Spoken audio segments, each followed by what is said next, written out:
হতভাগা লুনিন যে দুঃসময়ে নিজের দুটি হাত দিয়ে আগলে রাখলেন মাদ্রিদের শিরোপার আশাকে, অসাধারণ সেভ দিয়ে ইতিহাস রচনা করলেন, টাইব্রেকারে রুখে দিলেন শক্তিশালী সিটিকে, সেমিফাইনালে বায়ার্ন মিউনিখের সাথেও করলেন অমানবিক পারফর্ম।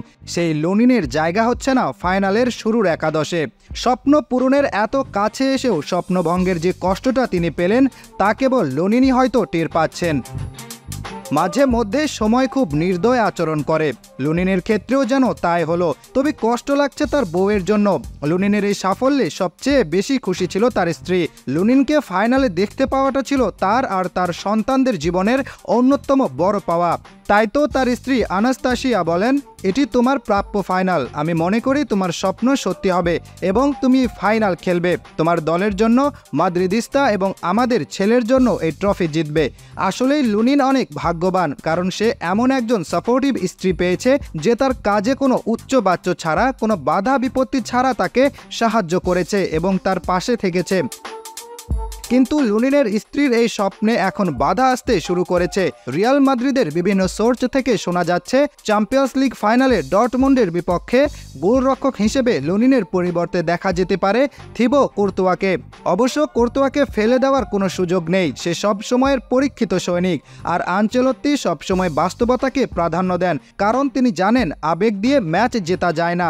ম্যাচ জিততে হলে দরকার পড়ে অভিজ্ঞতা আর কঠিন সময়ে নার্ভ ধরে রাখার মতো সীমাহীন সাহস আর মনোবল, যেটা আছে কোর্তোয়ার। প্রমাণ তো তিনি দিয়েছেন বারবার। এই কোর্তোয়ার কাছেই তো হেরে গিয়েছিল লিভারপুল।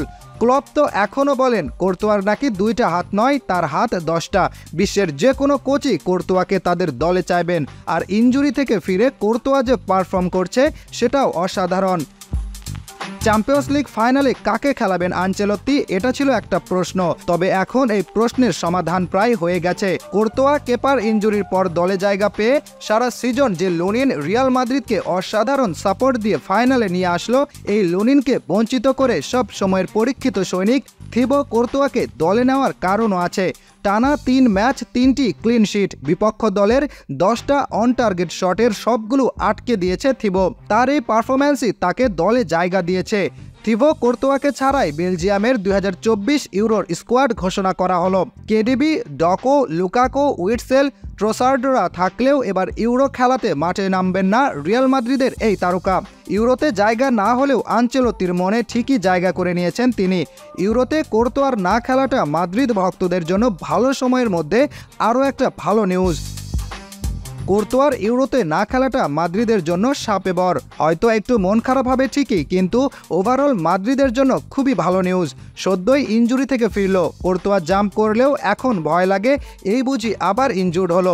ইউরোর টাইমটা ফুল রেস্ট পাবে। কোর্তোয়ার থেকে আরও মিনিমাম 3টা সিজন সার্ভিস পাওয়া বাকি। তবে এত কিছু না নিয়ে, না ভেবে মাদ্রিদ ভক্তরা এখন শুধু ফাইনাল নিয়ে ভাবছেন। ডর্টমুন্ডকে হারিয়ে এপোরলা 15 জিততে হবে তাদের। দর্শক কি মনে করেন, রিয়াল কি পারবে?